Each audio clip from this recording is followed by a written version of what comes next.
Hello folks, welcome to Goldwing GL1000 1977 model. I'm going to be fitting the Dynatec coils and leads. I've got the electronic ignition on it, so it's the only thing I've not really upgraded, only thing I've not really fixed and sorted out, surprisingly, because they're expensive. That's them there, it's Dynatec coils, huge big things. You need a couple of things to go with it. I've got a toolkit to put the HT leads on because the HT leads, they come in one continual strand. You need to cut them and fit them in. So I had to learn a wee bit about that. Moving on, here's the coils you can see down there. Let me just see if I can get that. See in there, that's not even connected. I don't know if that's where it's meant to connect, because what I'm thinking is these might be the wrong coils that's on it, or they might be coils from another bike I mean, this bike's what, 47 years old or something, approximately. The wiring as well is slightly different up here, but it does go into the loom correctly in the right sort of colour scheme.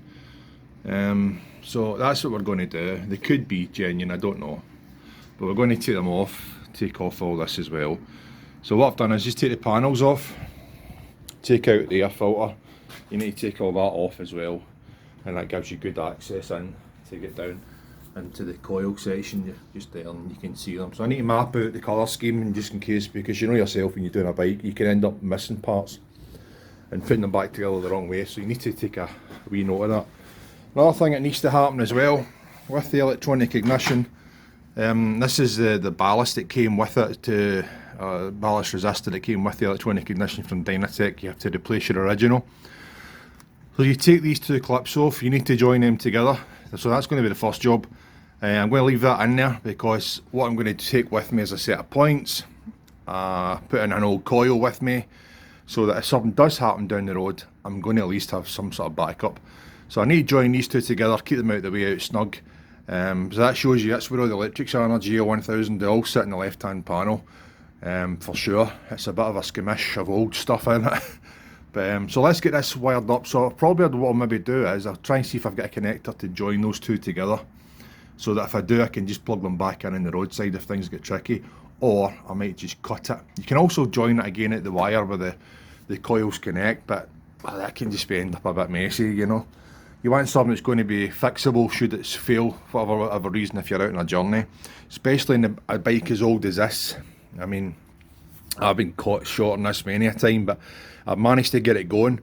Oh, these carbs, man, they're nuts. If you've got a GL1000, you'll know how often these are off and on getting cleaned. Oh, murder, man. Anyway, let's go and get this joined up and then we'll show you what I've done. That's connected up. We put a heat shrink on it as well. What I'm going to do is just push these rubber grommets further down and then black tape it up just as a backup. Leave that there as I said. And I've done a continuity test and cleaned out the spades it's going into as well, so all good, so it's connected, there's connectivity there. Right, on to the coils bits next. Got the coils off, and they are not original GL1000s, they unscrew, so it could be GL1100s possibly. Resistance at the top here was 4.7, I think that's primary circuit, could be wrong. 4.7 and 5, but I can't remember if that's within scope, but the secondary was 26 and 27,000 approximately, and about that on the volt multimeter, and I thought no, it should be 24.5 as far as I know, as far as I can recall. So so that might be the problem, but look how perished these are. Like, it's just breaking away. And what I noticed as well when they're a bit loose. So over the years when I've been, you know, maybe changing plugs and pulling, it's maybe uncoiled it ever so slightly as we move. Because you can see there, look, they're in flush. They're not even in. Look, that's not even in. Oh well, that's that. But I'm glad I found that out, so hopefully we should have some better running, all being well. So we're going to go and wire it up now, and go on to the next stage.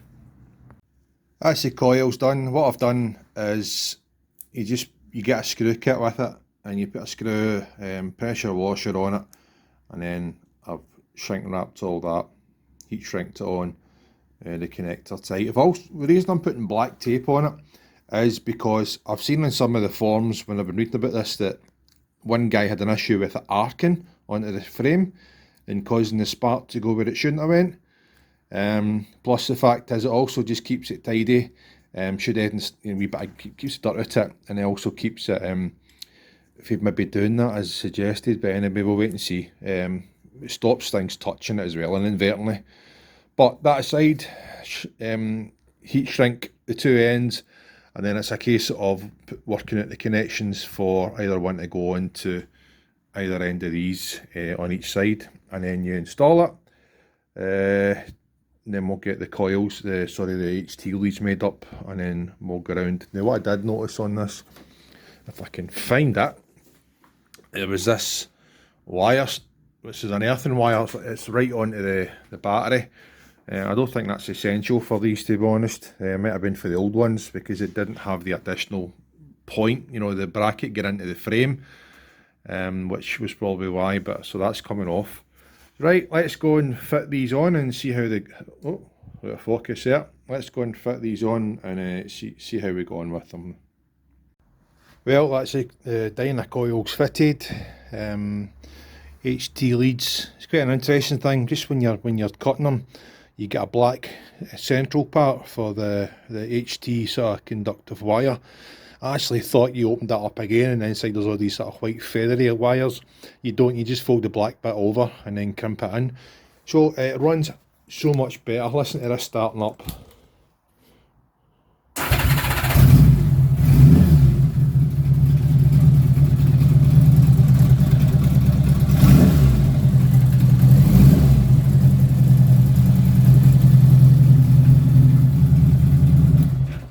So there we go. Definitely anybody who's got a GL1000, the old Goldwings, naked Goldwings, give it the Dynatec ignition and the Dyna coil upgrade. Fantastic. Hope you enjoyed this and maybe help you do it yourself. All the best.